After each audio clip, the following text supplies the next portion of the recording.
Hi welcome to my YouTube channel. ಇವತ್ತು ನಾನು Rapido book ಮಾಡಿದೆ, ಯಾಕಂದರೆ ನಮ್ಮ ಫ್ರೆಂಡ್ ಮದುವೆಗೆ ಹೋಗ್ಬೇಕಾಯ್ತು. ಅದಕ್ಕೆ ಈಗ ನಮ್ಮ ರೂಮಿಂದ ನಮ್ಮ ಫ್ರೆಂಡ್ ರೂಮಿಗೆ ಹೋಗಿ ನಮ್ಮ ಫ್ರೆಂಡು ನಾನು ಅಲ್ಲಿದ್ದ ನಮ್ಮ ಟೀಮ್ನ ಜಾಯ್ನ್ ಆಗಬೇಕಾಯ್ತು. ಇವಾಗ ನಾವು ಮಿನಿ ಬಸ್ ಮಾಡಿದ್ವಿ. ಇವಾಗ ನಮ್ಮ ಫ್ರೆಂಡ್ಸ್ ಎಲ್ಲ ಸೇರ್ಕೊಂಡು ನಮ್ಮ ಕಂಪ್ನೀಲಿ ವರ್ಕ್ ಮಾಡೋ ನಯನ ಕಿರಣ್ ಅವ್ರದ್ದು ಮ್ಯಾರೇಜಿಗೆ ಹೋಗ್ತಾಯಿದ್ವಿ. ಇವಾಗೆಲ್ಲ ನಾವು ಒಂದು ಜೋಶಲ್ಲಿ ಹೋಗ್ತಾ ಇದ್ದೀವಿ. ಇವಾಗ ನಮ್ಮ ಮಿನಿ ಬಸ್ದು ಡೀಸೆಲ್ ಹಾಕ್ಸ್ಬೇಕಾಯಿತು. ಅದಕ್ಕೆ ಈಗ ಪೆಟ್ರೋಲ್ ಬಂಕ್ ನಿಲ್ಲಿಸಿದ್ದೀವಿ. ಹಾಗೆ ಫುಲ್ ಟ್ಯಾಂಕ್ ಮಾಡ್ಕೊಂಡು ಇಲ್ಲಿಂದ ಹೋಗ್ಬೇಕು. ಈಗ ನಮ್ಮ ಸುಮಂತ್, ನಯನ, ಅಮರ್, ಜಮುನವ್ರು ಇಲ್ಲಿದ್ದಾರೆ. ಇವರೆಲ್ಲ ನಮ್ಮ ಕಂಪ್ನಿಲೇ ಕೆಲಸ ಮಾಡೋರು. ಹಾಗೆ ಈಗ ಪ್ರದೀಪ್ ಮತ್ತು ಸಂತು, ಹಿಂದ್ಗಡೆ ಅಮರ್, ನವೀನ್, ವಿನಯ್, ಈಗ ಸ್ವರೂಪ್ ಜಾಯ್ನ್ ಆದ. ಈಗ ಪವನ್, ನಂದೆಲ್ಲಿ ಇಡ್ಲಿ ಅಂತ ಬರ್ತಾ ಇರ್ತಾನೆ ಅವಾಗವಾಗ. ಈಗ ದರ್ಶನ್ ಸಾಧು ಪ್ರಾಣಿ ಅವನು. ಈಗೆಲ್ಲ ನಾವು ಒಂದು ಗ್ರೂಪ್ ಫೋಟೋ ತಗೊಂಡು ಹೋಗ್ತಾಯಿದ್ವಿ. ಇವಾಗ ಡ್ಯಾನ್ಸ್ ಎಲ್ಲ ಸ್ಟಾರ್ಟ್ ಆಗಿದೆ. ಫುಲ್ ಎಂಜಾಯ್ಮೆಂಟು, ಫುಲ್ ಜೋಶಲ್ಲಿದ್ದಾರೆ ನಮ್ಮ ಇವರು ಫ್ರೆಂಡ್ಸ್ ಎಲ್ಲ. ಫುಲ್ಲು ಡ್ಯಾನ್ಸ್ ಎಲ್ಲ ಸ್ಟಾರ್ಟ್ ಆಯ್ತು. ಇವಾಗ ಹಿಂದ್ಗಡೆ ಅಂಕಲ್ ಅವರು ಹೆವಿ ಡ್ಯಾನ್ಸ್ ಹೊಡಿತಾ ಇದ್ದಾರೆ, ಅಮ್ಮರು. ಈಗ ನಮ್ಮ ಡ್ಯಾನ್ಸ್ದು ಎಲ್ಲ ವಿಡಿಯೋ ರೆಕಾರ್ಡ್ ಮಾಡೋದು ಪವನ್ ಅಂತ. ಅವನು ಡ್ಯಾನ್ಸ್ ಮಾಡಲ್ಲ, ವಿಡಿಯೋಗ್ರಾಫರ್. ಅವನು ಡ್ಯಾನ್ಸ್ ಅಂದರೆ ಮಾಡಲ್ಲ ಅಂತ ಹೇಳ್ತಾನೆ. ಅದಕ್ಕೆ ಅವನಿಗೆ ವಿಡಿಯೋ ಮಾಡೋಕ್ಕೆ ಕೊಟ್ಬಿಟ್ಟಿದ್ದೀವಿ. ಇವಾಗ ನಾನು ಕೂಡ ಜಾಯ್ನ್ ಆಗಿದ್ದೀನಿ. ಇವರು ಐಶ್ವರ್ಯ, ಜಮುನಾ, ನಯನ ಅವರು ಫುಲ್ಲು ಡ್ಯಾನ್ಸ್ ಹೊಡಿತಿದ್ದಾರೆ. ಹಿಂದ್ಗಡೆ ಹೊಸಲ ಅವರು ಇದ್ದಾರೆ, ಅವ್ರು ಕಾಣಲ್ಲ ಇವಾಗ. ಈಗ ನಾವು ನಮಗೆ ಸ್ಟೆಪ್ ಬರಲ್ಲ, ಆದರೂ ಏನೋ ಟ್ರೈ ಮಾಡ್ತಾಯಿದ್ದೀವಿ. ಹಿಂದ್ಗಡೆ ಅಂಕಲ್ ಅವರು ಹೆವಿ ರೊಚ್ಚಿಗೆ ಎದ್ದುಬಿಟ್ಟಿದ್ದಾರೆ. ಓಕೆ, ಇವಾಗ ಆಲ್ಮೋಸ್ಟ್ ಆಲ್ ರೀಚ್ ಆಗಿದ್ದೀವಿ. ಈಗ ಇದು ಕಾಸರಗೋಡದು ಮಾರ್ನಿಂಗ್ 9 to 10 ಆ ಥರ ಆಗಿತ್ತು, ರೀಚ್ ಆಗಿದ್ವಿ. ಇದು ಈ ಥರ ಇದೆ. ಹಾಯ್, ಹಲೋ, ನಮಸ್ಕಾರ. ನಮ್ಮ ಮದುಮಗ ನಯನ್ ಕಿರಣ್ ಇದ್ದೀವಿ. ನಾವು ಅವ್ನ ಮ್ಯಾರೇಜಿಗೆ ಬಂದಿದ್ದೀವಿ. ಊರ ಹೆಸರೇನು? ಕಾಸರಗೋಡು ಮುದಿ ಅಡ್ಕ. ಓಕೆ ಫ್ರೆಂಡ್ಸ್, ಈಗ ನಮ್ಮ ಇದು ಮ್ಯಾರೇಜ್ ಬಾಯ್ ಇದ್ದಾನೆ. ಈಗ ಇಲ್ಲಿದ್ದೀನಿ. ಓಕೆ, ಈಗೆಲ್ಲ ನಮ್ಮ ಫ್ರೆಂಡ್ಸ್ ಎಲ್ಲ ಗಾಡಿ ಆಟಾಗಿದೆ. ಈಗ ನಯನಕ್ಕೆ ಮನೆಗೆ ಬಂದಿದ್ದೀವಿ ನಾವು. ಇವಾಗ ನೆಕ್ಸ್ಟ್ ಅವ್ರ ಮನೇಲಿ ಟಿಫನ್ ಮಾಡ್ಕೊಂಡು ನೆಕ್ಸ್ಟ್ ಹೋಗ್ಬೇಕು. ನೆಕ್ಸ್ಟ್ ಅಪ್ಡೇಟ್ ಮಾಡ್ತೀವಿ. ಓಕೆ, ನಾವು ನಯನ ಕಿರಣ ಮನೆಗೆ ಈಗ ಇಲ್ಲಿ ಹೊರಗಡೆ ಕೂತ್ಕೊಂಡಿದ್ದೀವಿ. ಹೆಂಗಿದೆ ಈಗ ನಾವು ಫ್ರೆಂಡ್ಸ್ ಎಲ್ಲ ಬಂದು ಕೂತ್ಕೊಂಡಿದ್ದೀವಿ. ಕಿರಣ್ ಮ್ಯಾರೇಜಿಗೆ ಅಂಕಲ್ ಅವರು ಫುಲ್ ಡೆಕೋರೇಷನ್ ಮಾಡ್ತಾ ಇದ್ದಾರೆ. ಅಪ್ಪಿ ಏನಾಗಬೇಕಪ್ಪಿ ನೀನು? ಏನು ನಯನ ಕಿರಣ್ಗೆ ಏನಾಗಬೇಕು? ಅಳಿಯನಾ? ಅಳಿಯ. ಓಕೆ, ಈ ಥರ ಇದೆ ವ್ಯೂ.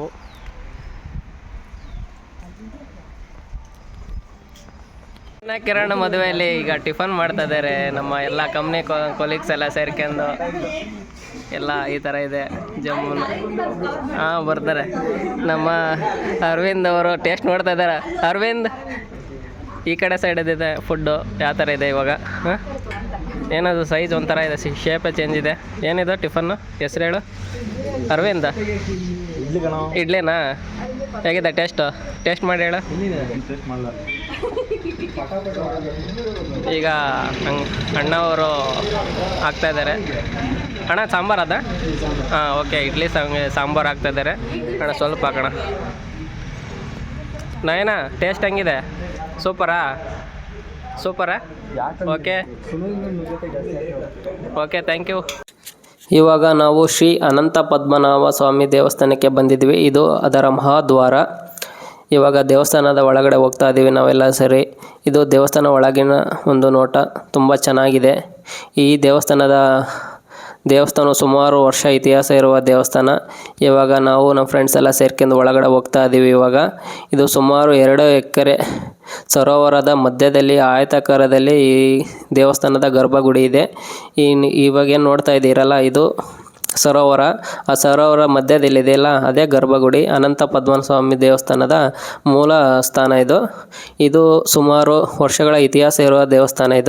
ಇದು ಕೇರಳ ಶೈಲಿಯ ವಾಸ್ತುಶಿಲ್ಪಕ್ಕೆ ತುಂಬ ಹೆಸರುವಾಸಿಯಾಗಿದೆ. ಈ ದೇವಸ್ಥಾನದ ಒಂದು ವಿಶೇಷ ಏನೆಂದರೆ, ಇಲ್ಲಿ ಬಾಬಿ ಎಂಬ ಒಂದು ಮೊಸಳೆ ಇದೆ. ಆ ಮೊಸಳೆ ರಕ್ಷಕನಾಗಿ ನಿಂತಿದೆಯಂತೆ ಮತ್ತು ಇದು ಸಸ್ಯಾಹಾರನ್ನೇ ತಿನ್ನುತ್ತದೆ. ಈ ದೇವಸ್ಥಾನದಲ್ಲಿ ಅರ್ಚಕರು ಕೊಡುವ ಒಂದು ಪ್ರಸಾದವನ್ನು ತಿಂದು ಇದು ಬದುಕುತ್ತೆ ಒಂದು ವಾಡಿಕೆಯಲ್ಲಿ ಈ ಮೂಲ ನಿವಾಸಿಗಳು ಹೇಳ್ತಾರೆ. ಆ ಮೊಸಳೆಯನ್ನು ನೋಡೋಕ್ಕೆ ನಾವೆಲ್ಲ ತುಂಬ ವೇಟ್ ಮಾಡ್ತಾಯಿದ್ವಿ, ಅದು ಕಾಣಲೇ ಇಲ್ಲ. ಕೊನೆಗೂ ಅದು ಒಂದು ಅದೃಷ್ಟ ಅಂತಾರಲ್ಲ, ಆ ಥರ ನಮಗೆ ಬಂತು. ಈಗ ನಾವು ಇದನ್ನ ತೋರಿಸ್ತಾ ಇದ್ದೀವಲ್ಲ, ಇದೇ ಬಾಬಿ ಎಂಬ ಒಂದು ಮೊಸಳೆ. ಇದು ದೇವಸ್ಥಾನಕ್ಕೆ ಒಂದು ಕಾವಲುಗಾರಾಗಿ ಕಾಯುತ್ತೆ ಅನ್ನೋದು ಒಂದು ಅಲ್ಲಿನ ಮೂಲ ನಿವಾಸಿಗಳ ಒಂದು ವಾಡಿಕೆ. ಈ ದೇವಸ್ಥಾನ ಇದೆಯಲ್ಲ, ಇದು ಕೇರಳ ಶೈಲಿಯಲ್ಲೇ ಒಂದು ಅತ್ಯದ್ಭುತವಾಗಿ ಕಟ್ಟಿದ್ದಾರೆ. ಇದು ತುಂಬ ಸುಂದರವಾಗಿದೆ. ಈ ದೇವಸ್ಥಾನ ಹತ್ರ ಹೋದರೆ ನೀವು ಒಂದು ಸಾಂಪ್ರದಾಯಿಕ ಉಡುಗೆಯನ್ನು ತೊಟ್ಕೊಂಡು ಹೋಗಿ. ಇಲ್ಲಿ ಒಳಗಡೆ ಹೋಗ್ಬೇಕಂದ್ರೆ ಮೇಲಂಗಿಯನ್ನು ಕಳಚಿ ಹೋಗ್ಬೇಕು. ಈಗ ನಾವು ದೇವರ ದರ್ಶನ ಮಾಡ್ಕೊಂಡು ಹೋಗ್ತಾ ಇದೀವಿ. ಅದೇ ಬೇಕಲ್ ಕೋಟಿಗೆ ಹೋಗ್ತಾ ಇದೀವಿ ಇವಾಗ ಎಲ್ಲ ನಾವು. ಅಲ್ಲಿ ಸಿಗೋಣ. ಚೆನ್ನಾಗಿ ಬರುತ್ತೆ.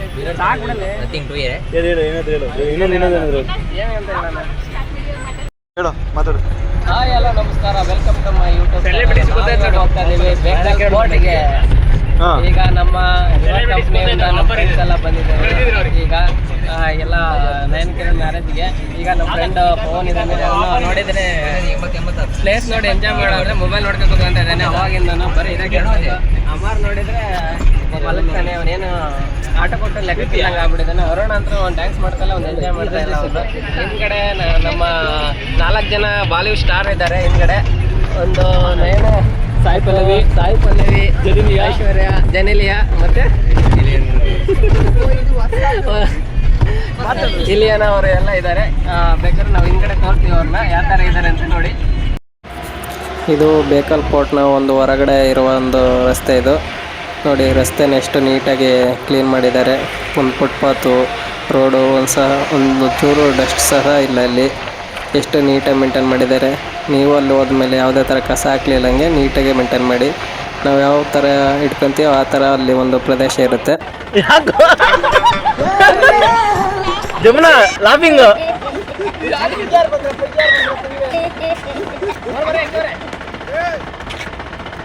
ಸುನೀಲ್ ಲಾಸ್ಟ್ ಇರ್ಸೋ. ಸುನೀಲ್ ಮಾತಾಡ್ಬೇಕು.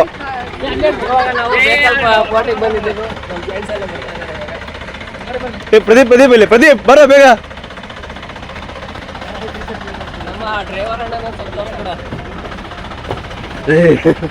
ಪ್ರದೀಪ್ ಏನು ಮಾತಾಡ್ಬೇಕು. ಪ್ರದೀಪ್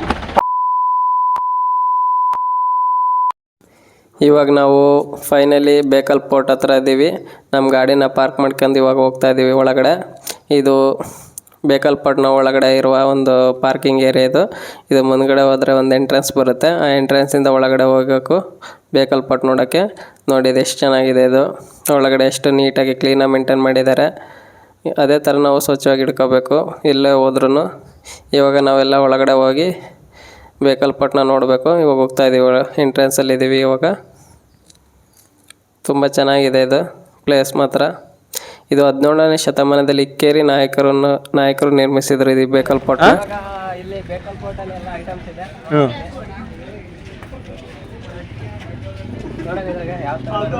ತಗೋ, ನನಗೊಂದು ಕೊಡ್ಸ್ಬೇಕು ಹಂಗೆ. ಇದೆಷ್ಟು? ಸ್ಕ್ರಾಚ್ ಆಗಿದೆ 150 ಅಂತ ಹೇಳಿ. ನಮ್ಗೆ ಕೊಡ್ಸ್ಬೇಕು ಮತ್ತೆ ಇವಾಗ.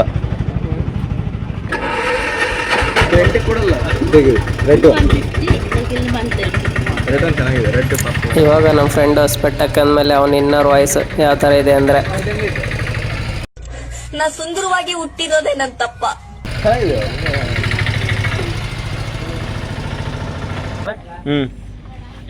ನೋಡಲೇ ಅಮ್ಮರ ಚೆನ್ನಾಗಿದೆ. ಮ್ಯಾಚ್ ಆಗ್ತಲ್ಲ ಅಂತ ನನಗೆ ಇವಾಗ ನಾವು ಪರ್ಚೇಸ್ ಮಾಡಿದ್ದೀವಿ ಸನ್ ಗ್ಲಾಸ್ 2. ನಮ್ಮ ಪ್ರದೀಪ್ ಇದ್ದಾನೆ, ನಮ್ಮ ಫ್ರೆಂಡು, ನಮ್ಮ ಪವನ್ ಇದ್ದಾನೆ. ಇವಾಗ ನಾವು ಪೋರ್ಟ್ ನೋಡಕ್ ಹೋಗ್ತಾ ಇದೀವಿ. ಈಗ ನೆಕ್ಸ್ಟ್ ಪೋರ್ಟ್ ಮುಗಿದಾಗ್ಲೇ ಬೀಚ್. ಟಿಕೆಟ್ ಕೊಂಡ್ರು? ಟಿಕೆಟ್ ಕೌಂಟರ್ ಇಲ್ಲಿದೆ ಬಾ. ಟಿಕೆಟ್ ಕೌಂಟರ್ ಹತ್ರ ಹೋಗು. ಅದು ಮಡ್ಚಿದ್ದು ನಿಮಗೆ ಚೆನ್ನಾಗಲ್ಲ ಇದು ಮಡ್ಚಿ. ಇಲ್ಲಿ ಪರವಾಗಿಲ್ಲ, ಹಂಗೆ ಮಾಡುವ. ಅಲ್ಲ ಅದು ಇದು ಓದಿದ್ದು, ಇದೆಂತ ಓದಿದ್ದು ಇಂಗ್ಲೀಷಲ್ಲಿ ಇದೆಯಲ್ಲ. ಭಾರತೀಯ ಸಾಕಣಾ ನಾಗರಿಕ.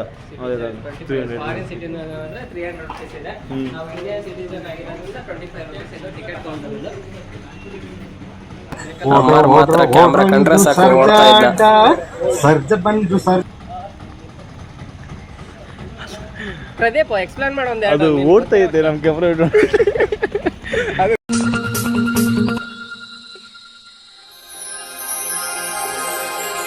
ಸೂಪರ್ ಆಗಿದ್ದಾಳಲ್ಲಪ್ಪ ದೇವ್ರೆ, ಈ ಜನ್ಮಕ್ಕೆ ನನಗೆ ಇವಳೆ ಅಂತ ಫಿಕ್ಸ್ ಗಿಕ್ಸ್ ಮಾಡ್ಬಿಟ್ಟಿದೆ ಯಾಕಂದ್ರೆ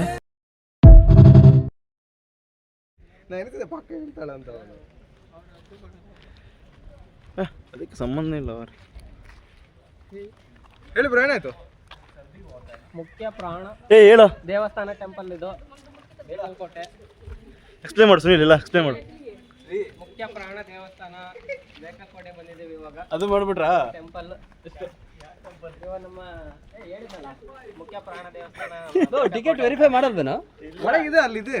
ದೇವಸ್ಥಾನದ ಒಳಗಡೆ ಎಂಟ್ರಿ ಆಗ್ತಾ ಇದೀವಿ. ದೀಪಕ್, ನೀನು ಫಸ್ಟ್ ಟೈಮ್ ಬಂದಿರೋದು, ನಾನು ಫಸ್ಟ್ ಟೈಮ್ ಬಂದಿರೋದು. ಇದು ಎಕ್ಸ್ಪೀರಿಯನ್ಸ್ ಯಾವ ಥರ ಇದೆ ಶೇರ್ ಮಾಡೋದು ನಿಂದು. ಎಕ್ಸ್ಪೆನ್ಸ್ ಫಸ್ಟ್ ಟೈಮ್ ನಿಂಗೆ 300 ರೂಪಾಯಿ ಫಾರಿನ್ ಅಲ್ಲ ನೀವು. ಯಾವ್ದೋ ಜಾತ್ರೆಲಿ ಇಲ್ಲಿ ಪಾಷಾಣ ಮಾರೋಂತರ ಇದಾನೆ, ಕೋಟಿ ಗಟ್ಲೆ ಮಾತಾಡ್ತಾನೆ. ಎಕ್ಸ್ಪ್ಲೇನ್ ಮಾಡು. ಇವಾಗ ನಾವು ಎಂಟ್ರೆನ್ಸಲ್ಲಿ ಟಿಕೆಟ್ನ ಕೊಟ್ಟು ಇವಾಗ ಬೇಕಲ್ಪೋರ್ಟ್ನ ಎಂಟ್ರೆನ್ಸ್ ಗೇಟಲ್ಲಿ ಇದ್ದೀವಿ. ಇಲ್ಲಿದ್ದ ಒಳಗಡೆ ಹೋಗ್ಬೇಕು. ಇವಾಗ ಹೋಗ್ತಾ ಇದ್ದೀವಿ. ಇವಾಗ ನಮ್ಮ ಫ್ರೆಂಡ್ ಪ್ರದೀಪ್ ಅವರು ಈ ಪೋರ್ಟ್ನ ಎಕ್ಸ್ಪ್ಲೇನ್ ಮಾಡ್ತಾರೆ. ಒಂದು ಮುಖ್ಯವಾದ ಜಾಗ ಇಲ್ಲಿ. ಈ ಜಾಗ ಬಂದ್ಬಿಟ್ಟು 300 ವರ್ಷ ಮುಂಚೆ ಕೊಳನಾತಿ ಡೈನಾಸ್ಟಿ ಎಂಬವರು ಸ್ಥಾಪನೆ ಮಾಡಿರೋದು. ಸುಮಾರು 40 ಎಕರೆ ಜಾಗದಲ್ಲಿ ಪೂರ್ತಿ ಕೆಂಪು ಕಲ್ಲಿಂದ ಕಟ್ಟಿರೋದು. ಮುಖ್ಯವಾಗಿ ಯಾಕೆಂದರೆ ಬ್ರಿಟಿಷ್ ಅವರು ಕಾಸರಗೋಡ ಬೇಕಲ್ ಬೀಚಿಂದ ಒಳಗೆ ಯಾರು ಅವರನ್ನು ಆಳ್ವಿಕೆ ಮಾಡಲಿಕ್ಕೆ ಬರಬಾರ್ದು ಅನ್ನೋದಕ್ಕೆ ಅವರ ಪ್ರೊಟೆಕ್ಷನಿಗೋಸ್ಕರ ಈ ಫೋಟೋ ಕಟ್ಟಿದ್ದಾರೆ. ನಿಮಗೆ ಇನ್ನು ಬೀಚ್ ಪರ್ಸ್ಪೆಕ್ಟಿವ್ ಅಂತ ತೋರಿಸ್ತೇವೆ. ಇವಾಗ ಮುಂದೆ ಹೋದರೆ ಫ್ರಂಟ್ ವ್ಯೂ ಅಂದರೆ ಮುಂದ್ಗಡೆಯಿಂದ ಯಾರು ಬರಬಾರ್ದು ಅನ್ನೋದಕ್ಕೂ ಅವರೆಲ್ಲ ಪ್ರೊಟೆಕ್ಷನ್ ಮಾಡಿ ಇಟ್ಟಿದ್ದಾರೆ. ಈ ವಾಲ್ಸ್ ಎಲ್ಲ ಏನಂದರೆ ಇಲ್ಲಿಂದ ತೂತುಗಳು ಕಾಣೋದಲ್ಲ, ಮುಂಚೆ ಗನ್ಸ್ ಹೋಲ್ ಇತ್ತು. ಸೊ ಗನ್ಸ್ ಯೂಸ್ ಮಾಡಿ ಈ ಗ್ಯಾಪಲ್ಲಿ ಹೊಡೆಯುವುದಕ್ಕೆ ಎಲ್ಲ ಈ ಹೋಲ್ಸನ್ನು ರೆಡಿ ಮಾಡಿರೋದು. ದೂರದಲ್ಲಿ ಶತ್ರುಗಳಿದ್ರೆ ಈ ಹೋಲ್ಸಿಂದ ನೋಡೋದಾಗ್ಲಿ ಅಂತ ಇಲ್ಲಿ ಆ ವ್ಯೂ ನೀವು ನೋಡಬೇಕಾದ್ರೆ ಅದು ತುಂಬ ಮುಖ್ಯವಾದ ಜಾಗ. ಯಾಕಂದರೆ ಅಲ್ಲಿಂದ ಬರಬೇಕಾದ ಶತ್ರುಗಳು ಆ ಎಂಟ್ರೆನ್ಸಿಂದ ಬರಬೇಕಾದ್ರೆ ಮುಂಚಿನ ಕಾಲದಲ್ಲಿ ಅಲ್ಲಿಂದ ಇಡುವಾಗ ಗೊತ್ತಾಗ್ತಾ ಇತ್ತು ಸೈನ್ಯಗಳಿಗಾಗಲಿ ಇಲ್ಲಾಂದರೆ ಇಲ್ಲಿರುವ ಸಿಪಾಯಿಗಳಿಗೆ ಶತ್ರುಗಳು ಬರ್ತಾ ಇದ್ದಾರೆ ಅಂತ. ಬರಬೇಕಾದ್ರೆ ಇಲ್ಲಿ ಒಳಗೆ ಕಾಣುವ ತೂತುಗಳಿಂದ ಅವರು ತಮ್ಮ ಆಯುಧಗಳನ್ನು ತಯಾರುಪಡಿಸ್ಕೊಳ್ತಾ ಇದ್ರು.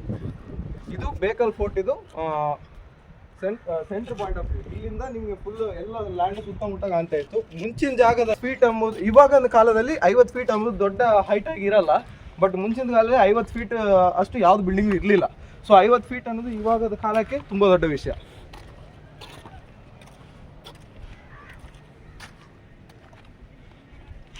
ಮುಂದೆ ಬರ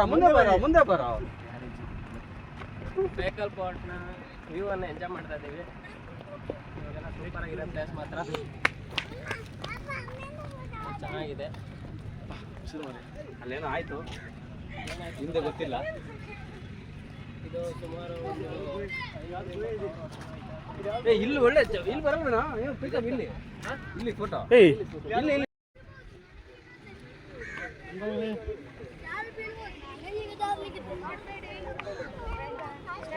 ಎಲ್ಲ ಬಂದಿದ್ದಾರೆ.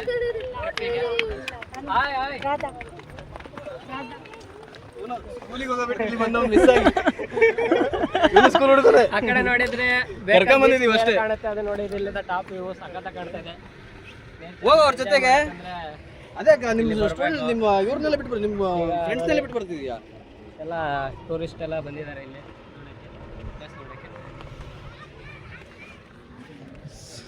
ಒಳ್ಳೆ ವ್ಯೂ.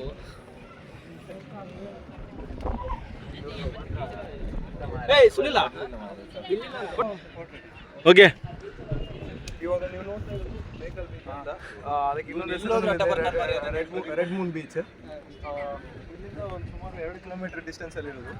ಅಲ್ಲಿ ನೋಡಬೇಕಂದ್ರೆ ಇವಾಗ ಒಳ್ಳೆ ಮಾಡರ್ನೈಸ್ ಆಗಿ ಒಳ್ಳೆ ಬ್ಯೂಟಿಫುಲ್ ಆಗಿದೆ. ಮುಂಚೆ 300 ವರ್ಷ ಮುಂಚೆ ಇಲ್ಲಿ ಫುಲ್ ಯುದ್ಧ ಭೂಮಿಯಾಗಿ ಕಾಸರಗೋಡಿದು ಸ್ಪೈಸಸ್ಸಿಗೋಸ್ಕರ ಬಂದು ಸರ್ವನಾಶ ಮಾಡಬೇಕಂತ ಎನಿಸಿದ ಬ್ರಿಟಿಷರಿಗೆ ಎದುರು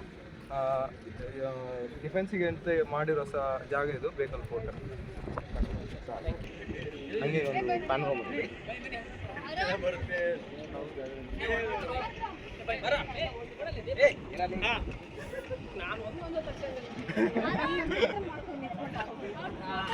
ಹುಲಿ ರೊಚ್ಚಿಗೆ ಇವಾಗ ಬೇಕಲ್ ಸ್ಪಾಟ್ ನೋಡ್ಕೊಂಡು ನಾವು ನೆಕ್ಸ್ಟ್ ಬೀಚಿಗೆ ಹೋಗ್ಬೇಕು. ಇವಾಗೆಲ್ಲ ಈ ಪ್ಲೇಸ್ ಎಲ್ಲ ಸೂಪರ್ ಆಗಿತ್ತು. ನಮ್ಮ ಫ್ರೆಂಡ್ಸ್ ಎಲ್ಲ ಸಿಕ್ಕಾಪಟ್ಟೆ ಎಂಜಾಯ್ ಮಾಡಿದ್ರು ಎಲ್ಲ. ನೋಡಿ ಆ ಕಡೆ ನೋಡಿ, ನಮ್ಮ ಕ್ರಿಂಜ್ ರೀಲ್ಸ್ ಮಾತ್ರ ಸಖತ್ ಕಾಣ್ತಾ ಇದ್ದಾರೆ. ಅವರು ತೋರಿಸಿ ರೀಲ್ಸಲ್ಲಿ ಫುಲ್ ನಿರತರವಾಗಿದ್ದಾರೆ. ನಾವೆಲ್ಲ ಇನ್ವಾಲ್ವ್ ಆಗಲ್ಲ, ನಮ್ದೇನಾದ್ರು ರೀಲ್ಸ್ ನಿಜವಾಗಿ ಹೇಳ್ಬೇಕಂದ್ರೆ ಅವ್ರು ಮಾಡ್ತಾ ಇರೋದು ತುಂಬಾ ಚೆನ್ನಾಗಿಲ್ಲ, ಅದಕ್ಕೋಸ್ಕರ ನೋಡ್ಲಿಕ್ಕೆ ಆಗ್ತಾ ಇಲ್ಲ. ನಾವು ಅದಕ್ಕೆ ನಿಮಗೆ ತೋರಿಸ್ತಾ ಇಲ್ಲ. ಅದನ್ನ ನೆನಪಿಟ್ಕೊಳ್ಳಿ. ನೀವು ಅದನ್ನ ನೋಡಿ ಕಷ್ಟ ಮಾಡಬಾರ್ದು, ನಾವು ಕಷ್ಟ ಮಾಡ್ತೇವೆ, ನೀವು ಕಷ್ಟ ಮಾಡಬಾರ್ದು. ಬೇಕಂದ್ರೆ ಒಂದು ಸ್ಯಾಂಪಲ್ ತೋರಿಸ್ತೀವಿ. ಅರವಿಂದ್ ತೋರ್ಸಪ್ಪ ಸ್ವಲ್ಪ ಆ ಕಡೆ. ಬೇಡ ಬಿಡು, ಮಾಡು. ಈ ಸಮುದ್ರ ತೀರಕ್ಕೆ ನಾವು ಬಂದಿದ್ದೇವೆ. ಬೇಸಿಗೆಗಾಲ ಬೆದಗಿ ಬಂದ ವಾತಾವರಣ, ದೂರದಲ್ಲಿ ಸಮುದ್ರ ಪಾಪ ಅಳ್ತಾ ಇದೆ. ಆಕಾಶದ ನೀಲಿ ಕೂಡ ಖಾಲಿ ಆಗುವ ಸಮಯ. ಇನ್ನ ಈ ಕಾಲಲ್ಲಿ ಅದೆಲ್ಲ ನಡಿಬೇಕಪ್ಪ. ದೂರದಲ್ಲಿ ಸಮುದ್ರದ ಸದ್ದುಗಳು. ಇಂತಹ ಒಂದು ಸುಂದರ ಪರಿಸರದಲ್ಲಿ ನಾವು ಸ್ನಾನ ಮಾಡಲು ಬಂದಿದ್ದೇವೆ. ದೀರ್ಘದಂಡ ನಮಸ್ಕಾರಗಳು, ಮತ್ತೆ ಭೇಟಿಯಾಗ್ತೀವಿ. ಈ ಬೇಕಲ್ ಪೋರ್ಟ್ ಹತ್ರ ಇರುವ ಈ ಅರಬ್ಬಿ ಸಮುದ್ರ ನೋಡ್ತಾ ಇದ್ರೆ ನೋಡ್ತಾನೆ ಇರಬೇಕು ಅಂತ ಅನಿಸುತ್ತೆ. ಈ ಬೇಕಲ್ ಪೋರ್ಟ್ನ ಮೂಲ ಉದ್ದೇಶ ಬಂದು ಆಕ್ರಮಣಕಾರಿಯರನ್ನು ತಡೆಯಲು ಇಕ್ಕೇರಿ ನಾಯಕರು ನಿರ್ಮಿಸಿದ ಈ ಕೋಟೆಯೇ ಬೇಕಲ್ ಕೋಟೆ. ತುಂಬ ಅದ್ಭುತವಾಗಿದೆ. ಇವಾಗ ನಾವು ಬಂದಿರೋದು ರೆಡ್ ಮೂನ್ ಬೀಚ್ಗೆ. ಸಂಡೇ ಆಗಿರೋದ್ರಿಂದ ಎಲ್ಲ ಕಾಲೇಜ್ ಫ್ರೆಂಡ್ಸು ಮತ್ತು ಟ್ರಿಪ್ಪಿಗಂತ ಎಲ್ಲ ಬಂದಿರೋದ್ರಿಂದ ಫುಲ್ ರಶ್ ಇದೆ. ಇದು ರೆಡ್ ಮೂನ್ ಬೀಚ್ನ ಎಂಟ್ರೆನ್ಸ್. ಇದು ಕಲರ್ಫುಲ್ಲಾಗಿ ಡೆಕೋರೇಷನ್ ಮಾಡಿದ್ದಾರೆ. ಎಲ್ಲಿ ನೋಡಿದರೂ ಕಲರ್ ಇದರಿಂದ ಡೆಕೋರೇಷನ್ ಮಾಡಿ ಚೆನ್ನಾಗಿ ಮಾಡಿದ್ದಾರೆ. ಕೇರಳ ಸ್ಟೈಲಲ್ಲಿ ಅವ್ರದ್ದು ಧೋತಿಯಿಂದ ಮೇಲ್ಗಡೆ ಡೆಕೋರೇಷನ್ ಮಾಡಿದ್ದಾರೆ ನೋಡಿ. ಇದು ಆ ಕಡೆ ಈ ಕಡೆ ಎಲ್ಲ ಒಂದು ಐಟಮ್ಸ್ ಎಲ್ಲ ಇಟ್ಟಿದ್ದಾರೆ. ಏನಾದ್ರು ನೀವು ಪರ್ಚೇಸ್ ಮಾಡಬೇಕಂದ್ರೆ ಮಾಡ್ಬೋದು. ಇದು ಕೇರಳದಲ್ಲಿರುವ ರೆಡ್ ಮೂನ್ ಬೀಚು. ತುಂಬ ಕಲರ್ಫುಲ್ಲಾಗಿ ಡೆಕೋರೇಷನ್ ಸಹಿತ ಮಾಡಿದ್ದಾರೆ. ಇಲ್ಲಿ ನೋಡೋಕ್ಕೆ ಸಹ ಕಲರ್ಫುಲ್ಲಾಗಿದೆ. ಎಂಜಾಯ್ ಮಾಡ್ಬೋದು ವ್ಯೂನ. ನೋಡಿ ಈ ಥರ ಇದೆ. ಎಲ್ಲ ಕೇರಳ ಸ್ಟೈಲಿಂದು ಅವರು ಮಾಡಿದ್ದಾರೆ. ಬೀಚಲ್ಲಿ ಬರುವ ಜನಗಳಿಗೆ ಅಟ್ರಾಕ್ಷನ್ ಮಾಡಲು. ಈ ಕಡೆ ಬಾ. ಇದು ಈ ಥರ ಇದೆ. ಅಲ್ಲಿ ಸಣ್ಣ ಮಕ್ಕಳನ್ನೆಲ್ಲ ಟ್ರೈನಲ್ಲಿ ಆಟ ಆಡಿಸ್ತಾ ಇದ್ದಾರೆ. ಬಿಡ್ತಾರೆ ಕಣ. ಬೋಟ್ ಹತ್ರಕ್ಕೆ ಯಾಕೆ ಹೋಗಲ್ಲ ನಾವು? ಟ್ರೈನಲ್ಲಿ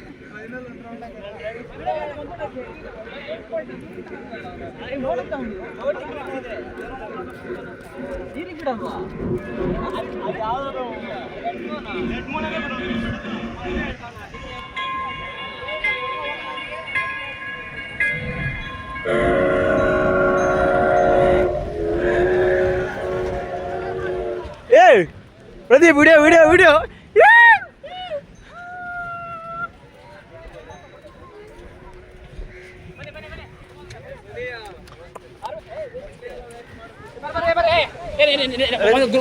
ರೆಸ್ಟೆನ್ಸ್ ಇಲ್ವಾ? ಬೇಗ ಬರ್ರಿ.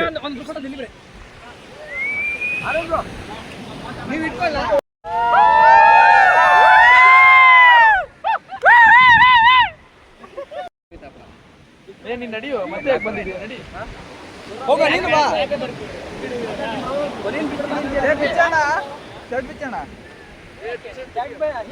ಶಾರ್ಟ್ ಬಿಚ್ಚಣ ಬಂತು ಕಣ ಇವ 6 ಪ್ಯಾಕ್.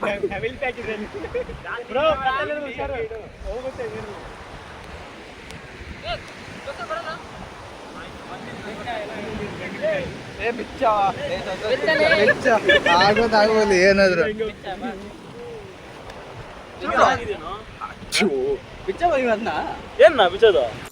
ಈ ಸಮುದ್ರದ ಅಲೆಗಳನ್ನು ನೋಡ್ತಾ ಇದ್ದರೆ ಮನಸ್ಸಿಗೆ ನೆಮ್ಮದಿ.